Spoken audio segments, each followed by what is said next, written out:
the one spiritual healing principle that shocks every new student. We are not gathered this day to learn something new.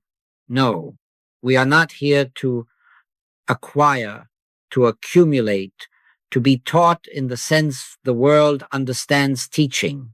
Rather, we are here to remember, to awaken. And in order to awaken, we must begin not with words, but with silence.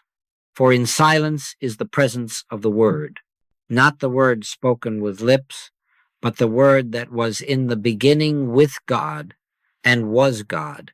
John 1:1. Let us pause, not merely in quiet, but in inner stillness, that we may catch the whisper which does not come with sound. For the Spirit uttereth not in thunder, nor in earthquake, nor in the voice of many waters, but in the still small voice. 1 Kings 19:12. Until that voice speaks, we have heard nothing, though the air be full of voices. Until that presence is felt, we have seen nothing, though we read every sacred book on earth. And so before we begin, we set aside ambition, even the ambition to be spiritual.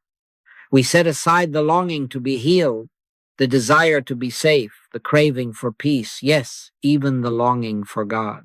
These are but distractions if they be grasped as needs. For God is not found by seeking, God is revealed in stillness. Now, let us gently lift our consciousness inward. Let the body rest. Let the mind loosen. Let all memory and desire fall away. Be still and know that I am God. Psalm 46:10.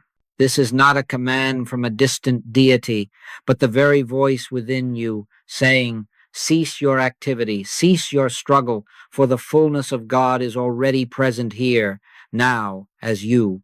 It is necessary at the beginning of every spiritual work to make this inner acknowledgement, not that we may invoke God, for God needs no invitation, not to attract some divine power, for no power is absent, but rather to recognize the always already nature of spirit.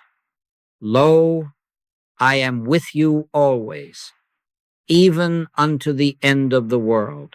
Matthew 28:20. I, not your thought of me, not your belief about me, but the living I am. Why, then, do we not experience it? Not because God is absent, but because we are noisy. Our minds are filled with affirmations, techniques, declarations, each one a veil over the truth. And so today, I am not here to give you another veil. I am here to gently lead you into the recognition of what is eternally true. Now, you may feel in this moment a sacred discomfort, for we are not beginning with an outline, nor an objective, nor a how-to. We are not setting goals. We are not promising outcomes. In the world, you are taught to plan, to aim, to achieve. But in spirit, you are asked to surrender. And this surrender is the shock of the soul. You are not being called to become something greater. You are being called to lay aside everything that you are not. For what you are, you already are. Before Abraham was, I am. John 8:58. That is the nature of your being. And so we prepare not to reach God, but to recognize that we have never been separate. All healing begins here. Not with a treatment, not with a formula, not with prayer as request, but with the still awareness that I and the Father are one. John 10:30. This is the beginning and the end of all spiritual demonstration. And it is not said to impress, nor to assure. It is said because it is the truth. Let us now let that truth rest in our heart. Not analyze it, not repeat it, not affirm it. Let us be still and behold As it is written, stand still and see the salvation of the Lord. Exodus 14:13. See not with outer eyes, but with that inner vision that knows no separation. The one principle we shall explore in this hour requires no effort to believe, no strength to hold, no practice to perfect. It only asks that you set down what is not so and let the light shine. The light shineth in darkness, and the darkness comprehended it not. John 1-5. But you are not darkness. You are the child of light. You are not ignorance. You are the awareness of truth. So now we are ready not to hear something new, but to be shown what always was. We are not here to improve our lives, but to witness the truth that life is not personal. It is God appearing as your individual being. I am come that they might have life, and that they might have it more abundantly. John 10:10. Not your life, but my life as you. In that spirit, we begin. It is not surprising that many who come sincerely into this work experience a deep inner shock, not an emotional upset, not the kind of shaking one feels from loss or failure, but the soul's jolt when it begins to perceive the falsity of everything it has ever trusted. And this moment is not a tragedy. It is the beginning of freedom. All your life you have believed, with the best of intentions, in a world of opposites, good and evil, health and sickness, lack and abundance, peace and conflict. You have learned to pray against evil, to work toward good, to protect yourself from danger, to attract safety, to hope for the better while avoiding the worse. And yet now, in this work, you are being told not only that these efforts are unnecessary, but that they were never valid. You are being told, gently but firmly, that there are not two powers in this world, that there never have been. This is the great offense of truth, that what we have called evil has no power, that what we have feared has no law, that what we have run from has no presence. And so the student asks, must I stop praying for protection? Must I give up my affirmations of abundance? Must I let go of even my declarations of divine power overcoming error? And the answer, quietly, is yes. For each one of those contains the seed of two powers. The very moment you ask God to overcome something, you have placed yourself outside the truth. You have unknowingly declared that there is something for God to overcome. And in doing so, you have denied the allness of God. Thou shalt have no other gods before me, Exodus 20-3, is not merely a religious commandment. It is the foundation of spiritual reality.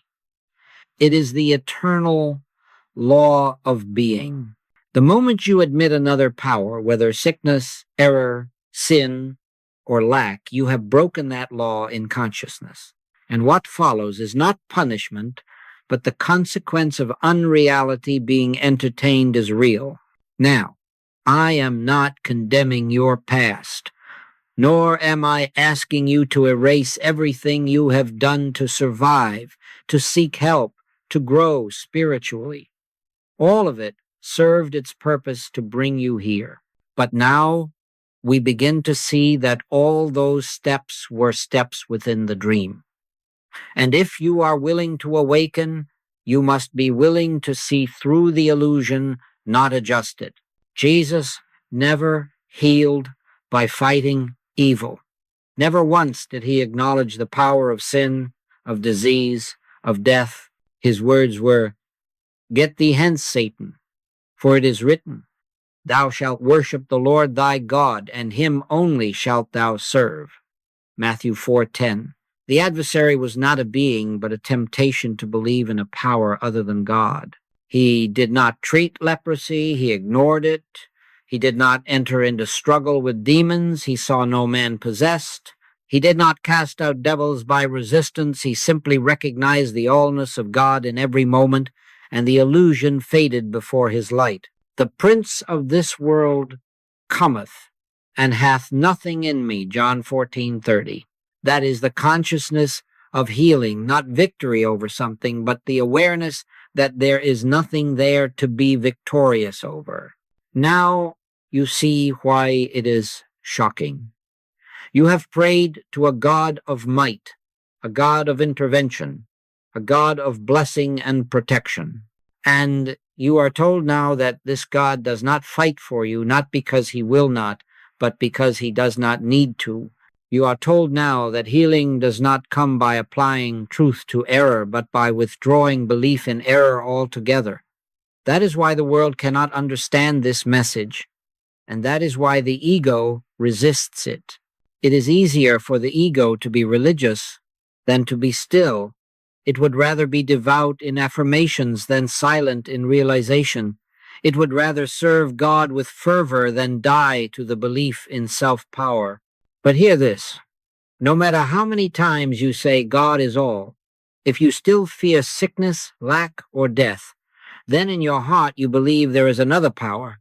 It is this, the hidden belief in a second power, that we are called to see and to surrender. This is not accomplished in a day. This is not done by declaration. It is a daily undoing, a dissolving of illusion through quiet, continual beholding. As Jesus said, judge not according to the appearance, but judge righteous judgment, John 7:24. Righteous judgment sees no opposing power, only God. This is the beginning of true healing. Not when the body improves, not when the condition changes, but when your inner eye opens and you see that there is nothing present but God. When you look upon pain or need or conflict and say, thou couldst have no power at all against me except it were given thee from above, John 19:11, and then realize nothing has been given from above but the allness of God. In that moment, fear dissolves. And when fear dissolves, the body follows. The world follows. Life follows. So now, you are no longer seeking to overcome. You are no longer striving to get results. You are no longer calling on God to fix, repair, or rescue.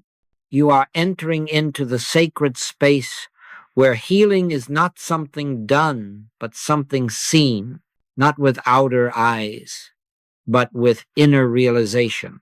That is why Jesus said, if therefore thine eye be single, thy whole body shall be full of light. Matthew 6:22, not healed, full of light. This is what shocks the student, that there is no work to be done but awareness, that there is no fight to win, no enemy to cast out, no devil to rebuke. There is only God and nothing else.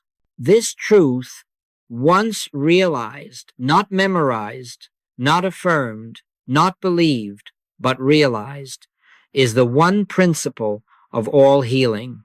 Let us now not think upon this. Let us rest in it. Now we come to the point at which words must be used, not because truth requires them, but because the human sense still listens through language. And yet, even here, let us remember that words do not contain truth. They only point. The truth itself is caught, not taught. Still, there is one statement that must be made, and must be made without compromise, without qualification, and without apology. There is only one power, one presence, one cause, one law, one life. Not two, not many, not one good power and another that appears evil, not God and something else, God alone. Hear, O Israel, the Lord our God is one Lord. Deuteronomy 6-4. This is not theology. It is not doctrine. It is not belief. It is the fact of being. Every spiritual teaching that has endured, every true revelation rests upon this single foundation. Moses glimpsed it, Isaiah proclaimed it, Jesus lived it, Paul realized it, and every mystic who has broken through the veil of sense has testified to it in one form or another. God is all. Beside him, there is no power. Now notice this carefully. We are not saying that God is the strongest power or the highest power or the ultimate power. Those are still comparisons, and comparisons require opposites. We are saying that God is the only power, and therefore what the world calls power is not power at all. It is belief. It is appearance. It is illusion. This is where the mind rebels. For the mind has been trained to measure, to evaluate, to weigh causes and effects. It sees sickness and calls it cause. It sees poverty and calls it condition. It sees sin and calls it law. But the spiritual eye sees differently. It sees that what appears as cause is only effect, and what appears as effect has no cause at all. The things which are seen are temporal, but the things which are not seen are eternal. 2 Corinthians 4:18. This one principle does not operate. It does not act. It does not move into a situation. It does not intervene. It simply is, and because it is, nothing else can be. When this is understood, healing ceases to be mysterious. It becomes inevitable. Light does not overcome darkness. Darkness disappears when light is present. So it is with God and every appearance of discord. Jesus did not say, I use the power of God. He said, I can of mine own self do nothing. John 5:30. He did not place himself as an agent wielding divine force. He removed himself entirely. He lived in the awareness that God alone is, and because of this, what the world called sickness, lack, and death had no place to stand in his consciousness. Now, let us be very clear. This principle cannot be used. The moment you attempt to use it, you have turned it into a power over something. And in that very moment, you have reintroduced duality. You have set God on one side and a problem on the other. That is not spiritual healing. That is metaphysics at best, and it will always produce limited results. Spiritual healing begins only when the desire to change conditions has yielded to the recognition that conditions are not causes, they are shadows on the wall of thought. And when thought yields to truth, the shadow disappears not because it is attacked, but because it was never substance. Thou art of purer eyes than to behold evil. Habakkuk 1:13. Do you see what that means? It does not say that God looks upon evil and tolerates it, or looks upon evil and overcomes it. It says God cannot behold it. And since God is the only presence, then evil has no observer, no witness, no law, no life. It exists only so long as the human mind bears false witness. This is why Jesus gave the commandment, judge not, Matthew 7:1. Not because judgment is unkind, but because judgment creates. To judge something as real is to give it place in consciousness. And whatever is given place in consciousness must appear in experience. That is law, not divine law, but the law of belief. The one principle demands that we withdraw judgment from appearances, not selectively, but entirely. Not only from what we call evil, but from what we call good. For as long as we live in the realm of opposites, we have not yet entered the kingdom. The kingdom of God cometh not with observation, for behold, the kingdom of God is within you. Luke 17:20, 21. Now, you may ask, how then do we heal? And the answer is we do not. Healing is not our function. Our function is realization. The moment consciousness yields to the truth that God alone is, the body, the mind, and the circumstances align without effort, not because they are fixed, but because they are no longer misinterpreted. This one principle does not require faith in the human sense. It requires only surrender of false belief. Faith does not make it true. It recognizes what already is. And when recognition takes place, something within you rests. The strain leaves. The fear loosens. The urgency fades. And in that resting, the Christ is revealed. In him we live and move and have our being. Acts 17:28. Not occasionally, not in moments of prayer, but always. This is not a future state. It is not a reward. It is the present fact of existence. And the moment this becomes real to you, not intellectually, but inwardly, you will discover that healing was never the goal. Peace was never the goal. Even harmony was never the goal. God realization was the goal, and everything else follows as its shadow. Let us sit with this, not to think about it, but to allow it to reveal itself. For this one principle does not enter consciousness by effort. It dawns, and when it dawns, the night is gone. Now we come to a point where many earnest students falter, not because they lack sincerity, but because they still hold very subtly to a personal sense of life. And as long as life is viewed personally, healing must appear personal as well. This is the last stronghold of illusion, and it yields only to understanding. From the very beginning of our spiritual seeking, we have been taught to think in terms of someone being sick and someone else being healed. We speak of a patient and a practitioner, of one who gives help and one who receives it. But I tell you plainly, this picture has never been true.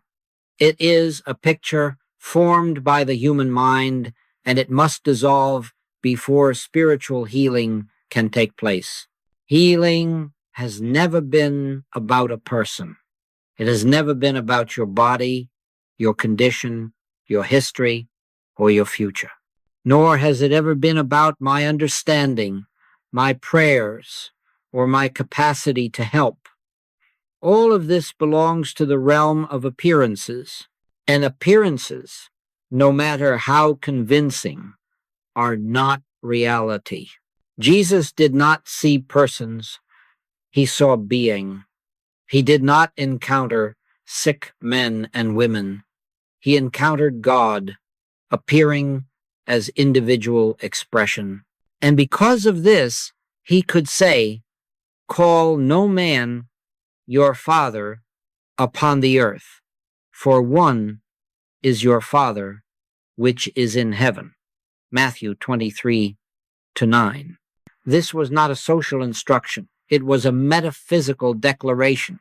He was stripping away the personal sense of identity, which is the root of all discord. Now observe this carefully. The moment you see yourself as a person needing healing, you have already accepted the belief that life is in form. And the moment you see another as a person needing help, you have already accepted separation. Both positions deny the truth that God alone is life and that life is indivisible. Spiritual healing begins when this personal sense is gently, quietly dissolved, not resisted, not condemned, not argued with, simply seen through. As Paul wrote, henceforth know we no man after the flesh. 2 Corinthians 5:16. That is not poetry, that is instruction. To know man after the flesh is to misknow him. To know man spiritually is to behold the Christ. This is why personal concern, no matter how compassionate it appears, often delays healing. Concern assumes danger. Anxiety assumes power in appearances. Sympathy assumes reality in suffering. But spiritual love assumes only God, and love that sees only God is the greatest healing force, not because it acts, but because it reveals. You will notice that in the Master's healings, there is no personal struggle, no emotional involvement, no sense of urgency. He does not rush. He does not strain. He does not plead. He simply knows. And what does he know? I am in the Father, and the Father in me. John 14-11. That knowing leaves no room for a second presence. Now, this does not mean indifference. It does not mean coldness. It does not mean withdrawal from human relationships. It means that love is lifted out of the personal sense and restored to its divine source. It means that instead of loving a sick person, you behold God where a sick person seems to be. And in that beholding, the illusion loses its foundation. The practitioner then has no patient, and the patient, if he would be healed, must come to see that he is not a patient. This does not happen by telling him so. It happens through the silent radiation of a consciousness that has already relinquished personal sense. Let this mind be in you, which was also in Christ Jesus. Philippians 2-5. That mind does not identify itself with form, condition, or history. When healing is understood impersonally, something extraordinary occurs. Responsibility disappears, not because care is lost, but because God takes over. There is no longer the burden of trying to make something happen. There is no fear of failure. There is no pride in success. There is only the quiet assurance that the Father that dwelleth in me, he doeth the works. John 14:10. This is why I say that healing was never personal and never could be. God does not heal you. God reveals itself. And in that revelation, what never belonged to God cannot remain. Disease, sin, lack, these are not personal problems. They are false beliefs of separation. And when separation is surrendered, they fade as naturally as mist before the sun. So we do not work on persons. We do not work on bodies. We do not work on conditions. We abide. We behold. We bear witness. And in that witnessing, truth stands revealed. And ye shall know the truth, and the truth shall make you free. John 8:32. Not your effort, not your struggle, not your understanding, the truth itself. Let us rest here for a moment, not to think about this, but to allow the personal sense to loosen its grip. For when the personal sense yields, the Christ appears. And where the Christ appears, healing is inevitable. Now, we must face a question that arises in every sincere heart. If there is only one power, if healing is not personal, if God alone is, why then do appearances seem so real? Why does pain feel real to the body? Why does lack appear convincing to the mind? Why does fear grip the heart as though it had substance and authority? The answer is simple, though not easy to accept at first. Appearances are convincing only because they are believed. They do not deceive by power, they persuade by familiarity.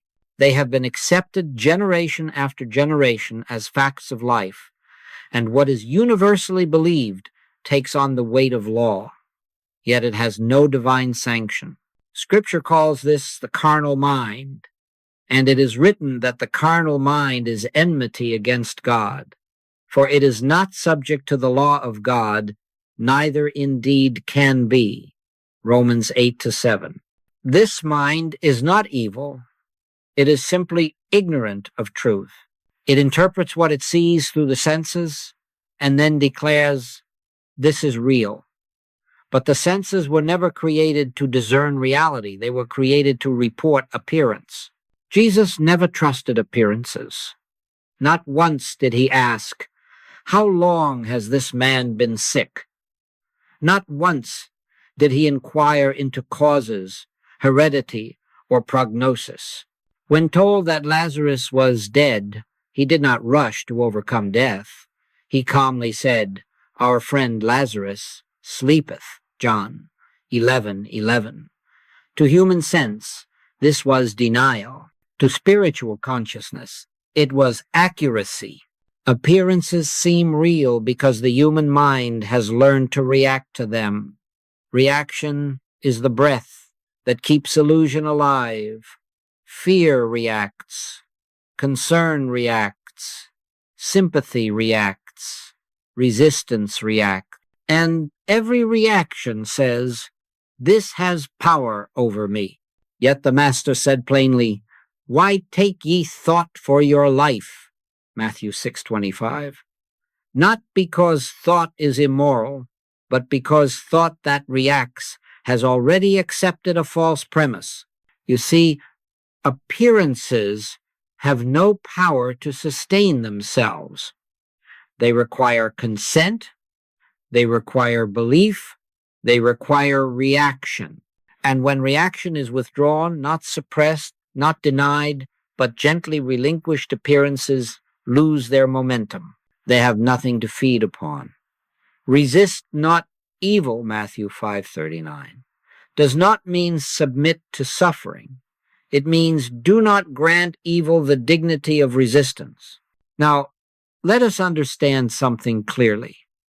To see appearances as unreal does not mean pretending they are not present to the senses. It means recognizing that what is present to the senses is not present to God.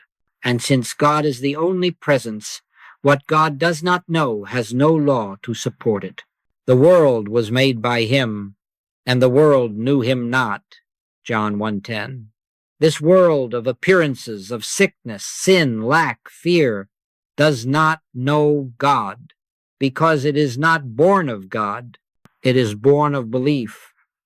It is sustained by acceptance, and it disappears when belief yields to truth. This is why spiritual healing does not come by changing appearances. Any attempt to change appearances keeps them in focus and grants them importance.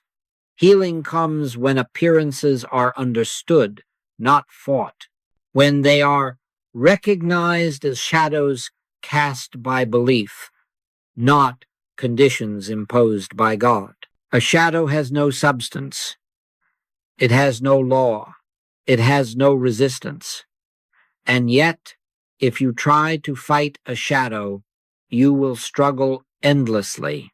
But if you turn toward the light, the shadow disappears without effort. So it is with every appearance that the world calls discord. Now here is the subtle point. Appearances do not disappear because you declare them unreal. They disappear when you no longer need them to define reality. When consciousness rests in God, appearances are seen for what they are: temporary beliefs, passing forms, false interpretations. And when they are seen as such, they are already fading. This is why the Master said, take no thought, saying, what shall we eat? Or what shall we drink? Or wherewithal shall we be clothed? Matthew 6:31. He was not careless of human needs. He was revealing that concern itself is the veil. The kingdom appears when concern is gone, not because needs are ignored, but because they are understood as already met in God. So do not be troubled if appearances shout. They have always shouted. They have never whispered. Truth whispers. Truth does not argue. Truth does not compete. Truth waits. And when the heart is quiet enough, truth is heard. Let us then cease reacting, not by discipline, but by understanding, not by effort, but by recognition. Let us behold appearances without fear, without judgment, without condemnation. And as we do, we shall find that what once seemed solid is now transparent. What once seemed powerful is now empty. What once demanded attention now fades into nothingness. Judge nothing before the time until the Lord come, who both will bring to light the hidden things of darkness. 1 Corinthians 4-5. That light is already here. And in that light, appearances have no place to stand. Let us rest here in that awareness. Now we come to a point that must be approached with great care, for here the human mind most readily intrudes with imagination, expectation, and desire. When we speak of healing, the mind immediately begins to look for an event, a sensation, a moment in time when something changes. But spiritual healing does not take place in time, nor does it take place in matter. It takes place in consciousness, and often so quietly that the human mind is scarcely aware of it. Nothing dramatic happens in healing. There is no flash of power, no force released, no battle won. What happens is far simpler and far more radical. A false belief is dropped. That is all. And yet, when a false belief is dropped, an entire structure built upon it collapses. Healing occurs when consciousness yields not to sickness or fear, but to truth. It is the moment when the mind stops asserting, stops denying, stops treating, stops directing, and becomes still enough for reality to be recognized. In quietness and in confidence shall be your strength, Isaiah 30-15. Not in effort, not in intensity, not in spiritual ambition. Very often, the student expects healing to feel like something happening, but healing feels more like something ceasing. The pressure is gone, the strain lifts, the sense of responsibility dissolves. The need to make something happen disappears. And in that very release, harmony is already present. The Master never said, I heal you. He said, thy faith hath made thee whole. Mark 5:34. Not faith in healing, not faith in power, not faith in a person, but faith as recognition. Faith that sees what is already true. Faith that rests in God and does not look to appearances for confirmation. Now, let us understand this clearly. Healing is not the result of correct thinking.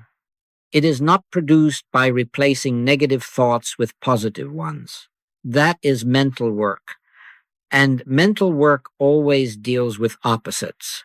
Spiritual healing begins when thinking itself subsides and awareness takes its place. Be still and know, Psalm 46:10. Knowing is not thinking.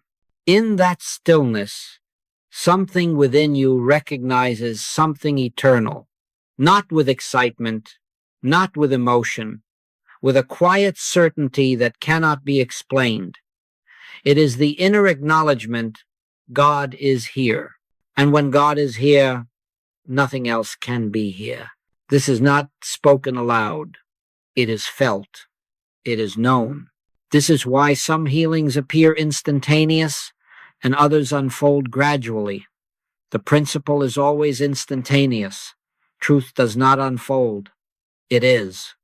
But the yielding of belief may take time. The habit of reacting may still be present. The tendency to consult appearances may still linger.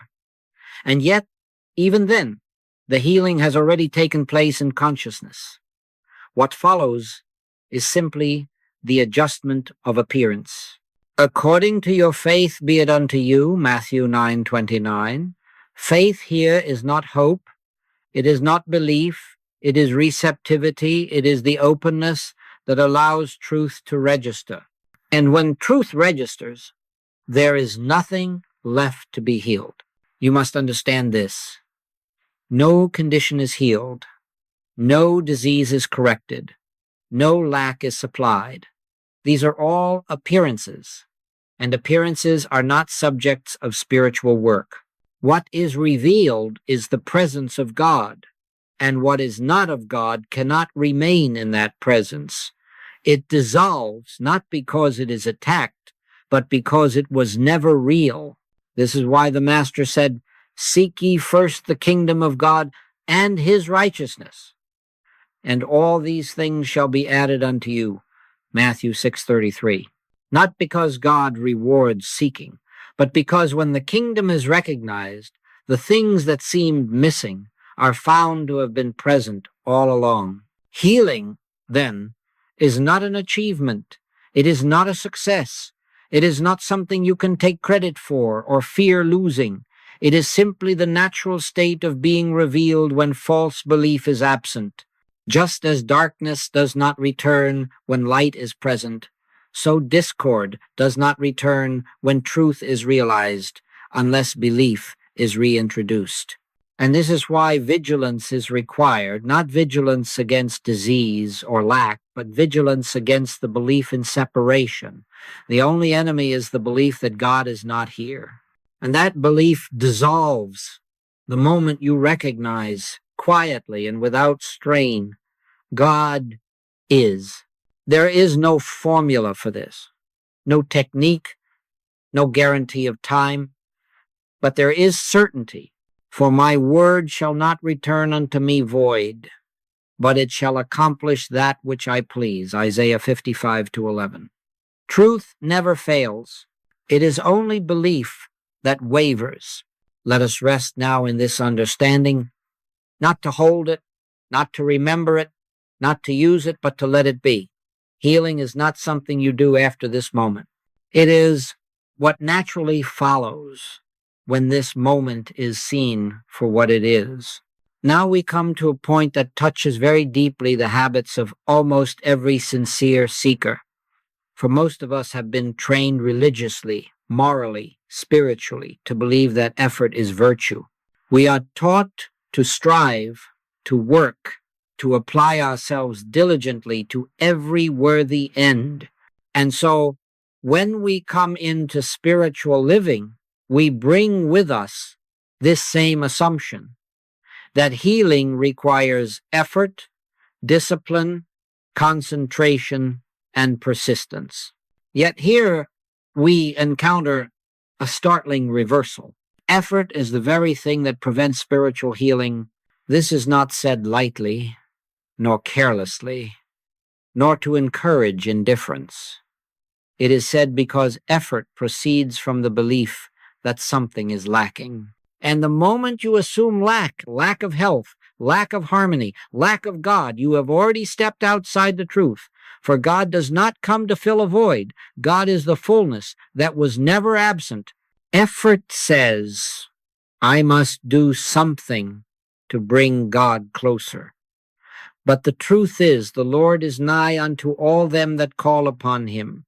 Psalm 145:18. Nearer than breath, closer than thought, more intimate than your own sense of self.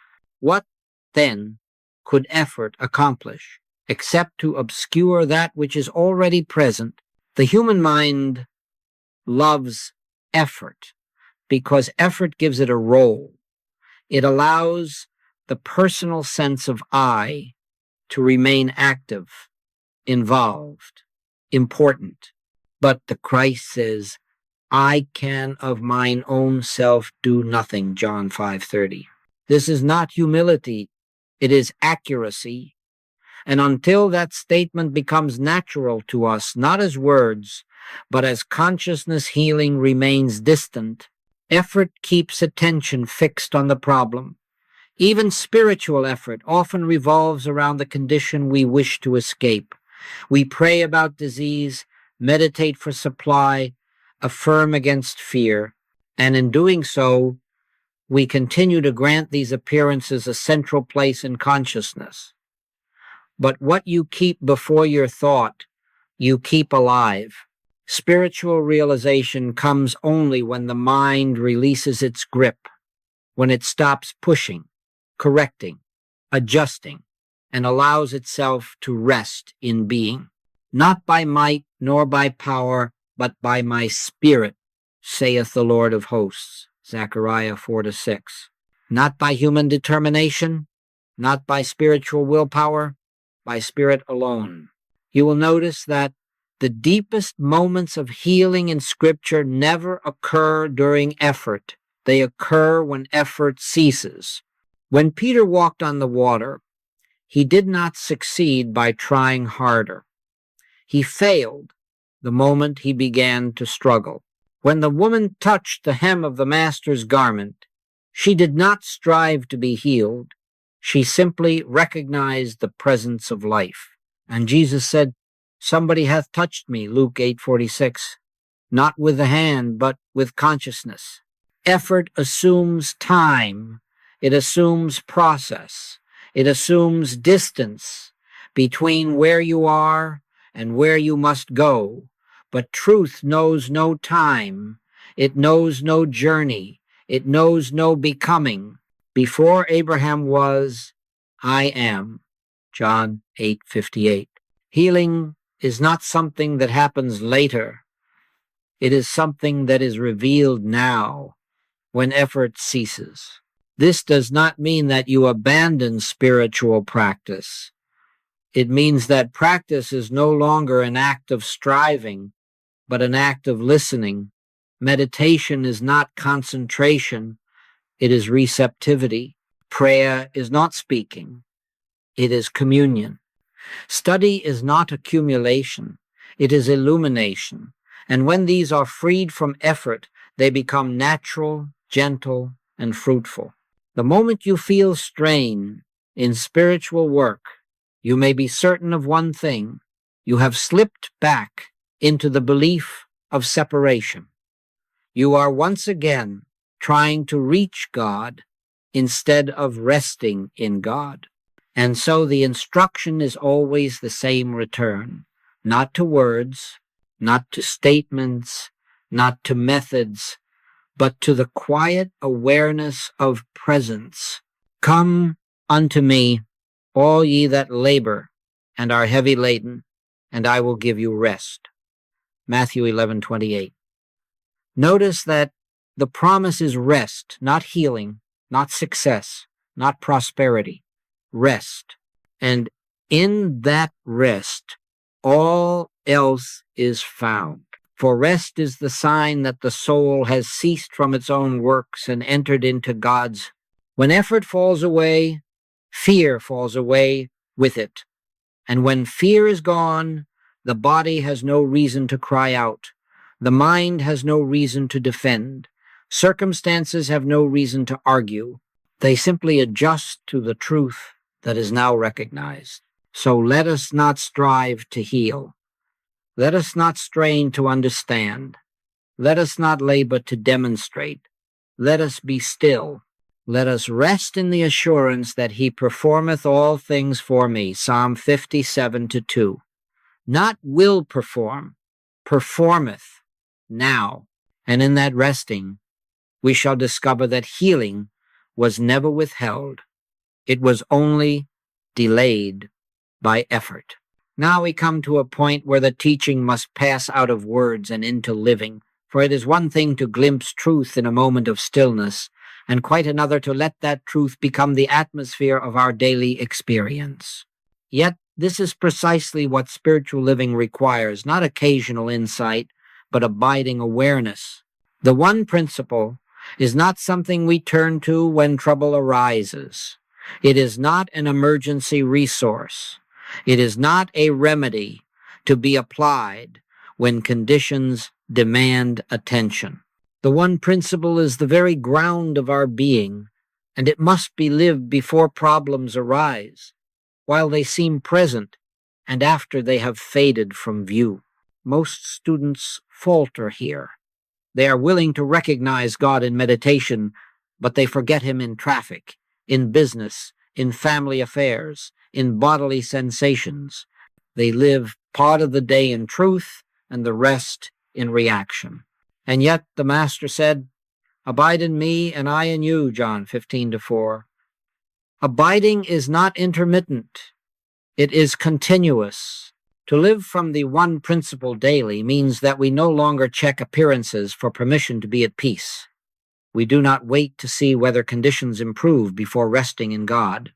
We do not consult the body, the bank account, or the opinions of others to determine what is real. We begin each day and meet each moment from the quiet inner acknowledgement, God is the only presence here. This does not mean that appearances immediately vanish. It means that they no longer govern us. They no longer dictate our thought, our mood, our decisions. We see them as reports, not realities. We hear them without fear, because we know that nothing is being said about God, and therefore nothing is being said about truth. Thou wilt keep him in perfect peace, whose mind is stayed on thee, Isaiah 26:3. Notice that peace is not promised to the one who occasionally remembers God, nor to the one who prays well, nor to the one who believes correctly. Peace is the natural result of a mind stayed, resting, abiding on God. Living this way requires a gentle discipline, but not effort. It is the discipline of returning. Whenever we notice that thought has drifted into judgment, fear, planning, or concern, we do not condemn ourselves. We simply return. We turn inward, not to fix thought, but to rest again in presence. This turning may happen dozens of times a day. Each time, it weakens the habit of separation. Soon we discover that reactions are shorter-lived. Fear does not linger. Concern loses its grip. Even bodily sensations pass without claiming authority, not because we suppress them, but because we no longer ask them to define reality. We live increasingly from the inside out. To live from the one principle daily also means that we stop living for results. We no longer measure our spiritual life by improvements in conditions. That is a subtle but dangerous form of materialism. We live for God realization alone, and we trust without watching, without testing, that all necessary adjustments will appear in their own way and time. Take therefore no thought for the morrow, Matthew 6:34. This does not mean neglect or irresponsibility. It means we do not project fear into the future. We do not imagine outcomes. We do not rehearse disasters. We live now in the awareness that the same presence that is here now will be there then, because there is no then. Gradually, a new way of being emerges. We speak less, but our words carry more peace. We do less, but what is done without strain. We find ourselves less eager to advise, correct, or rescue others because we trust the same presence at work in them. We learn to stand still inwardly, even while outward activity continues. This is spiritual maturity, not withdrawal from life, but freedom within it. Not passivity, but surrender of false power. Not indifference, but love purified of fear. Living from the one principle daily does not make life dramatic. It makes life simple. And simplicity is the mark of truth. My yoke is easy, and my burden is light. Matthew 11:30. When spiritual living feels heavy, something has been added that does not belong. So we learn to live not as seekers, not as strugglers, not as healers, but as witnesses. Witnesses to the fact that God is, and that beside him there is no power, no presence, no cause. And in this witnessing, life unfolds naturally, gently, and harmoniously. Let us rest now in this recognition, not to remember it later, but to let it become the very atmosphere of our living. Now we come to that point in our consideration which, more than any other, separates spiritual realization from all systems of healing, metaphysics, psychology, or religion. It is the point at which the human mind recoils, not because it is attacked, but because it is rendered unnecessary. And this point may be stated very simply. There is nothing to heal. Not that sickness is ignored, not that suffering is denied, not that discord is treated lightly, but that in the light of spiritual understanding, there is nothing there to be healed, because God did not create it, does not know it, and therefore does not sustain it.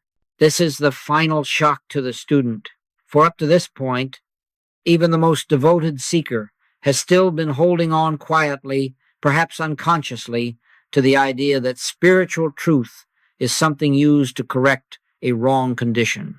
And now that last support is taken away, the crutch is removed, the mind is left without occupation, and in that emptiness, truth alone remains.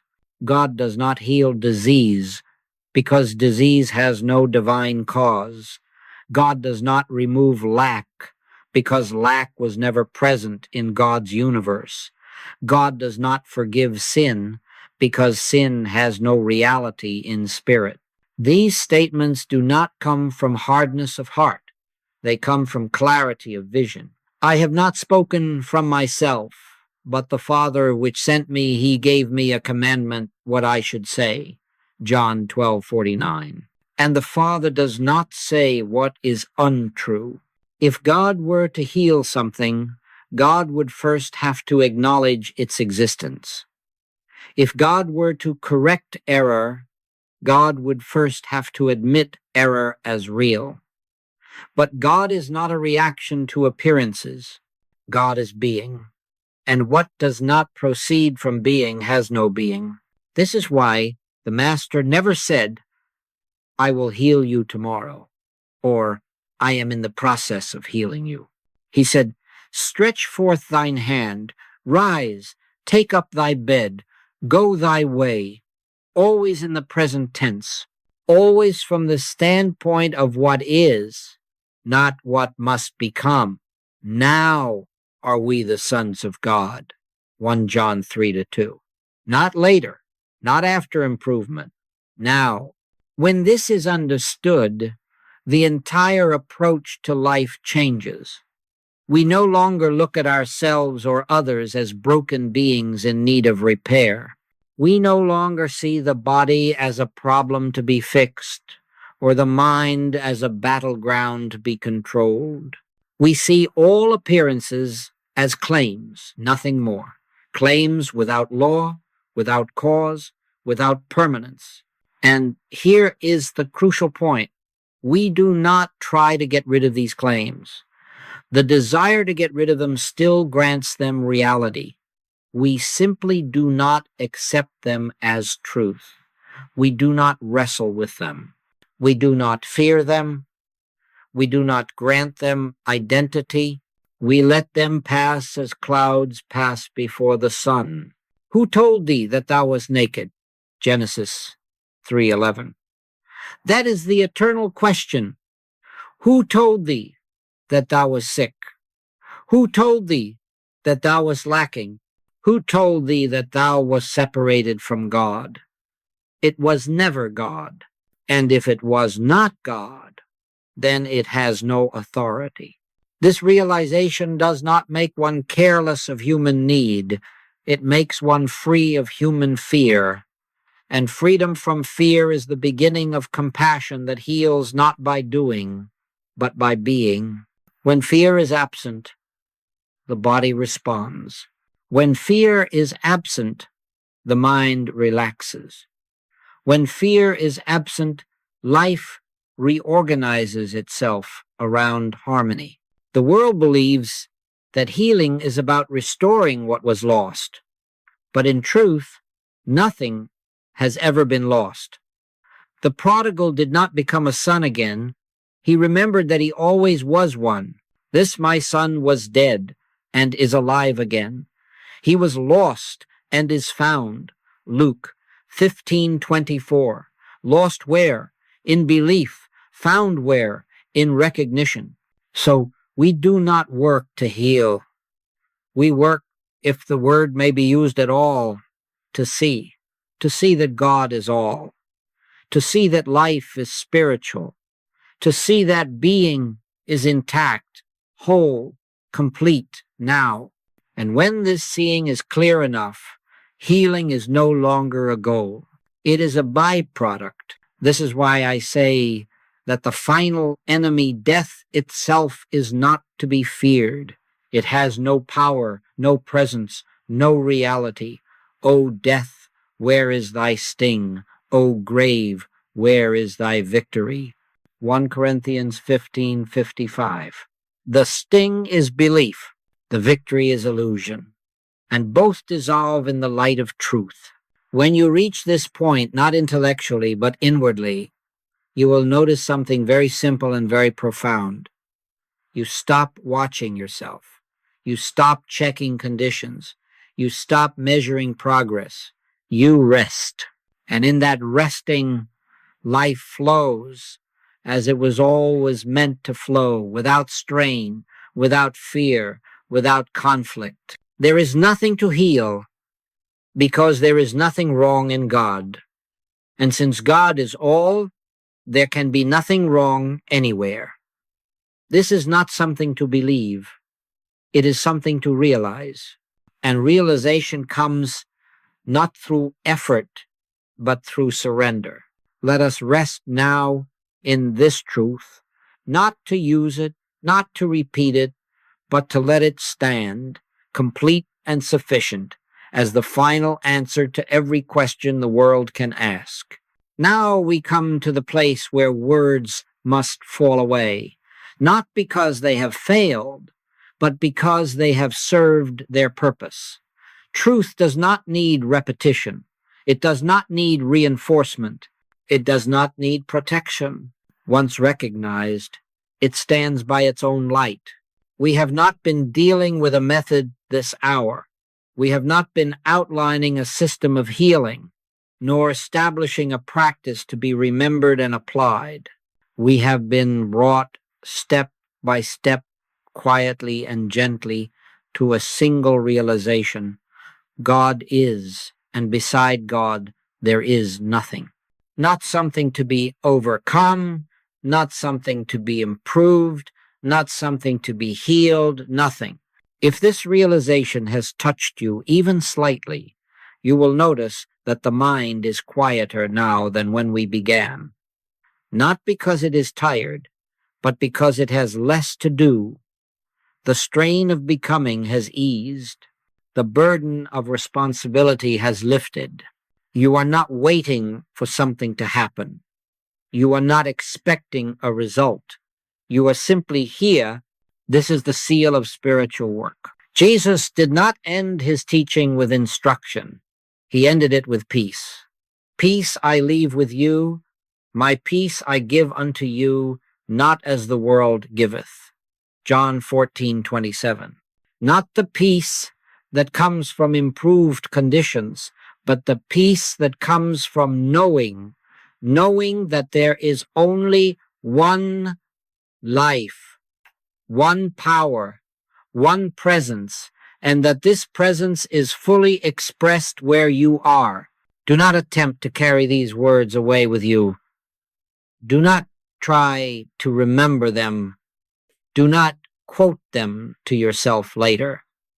If they are true, they will remain without effort.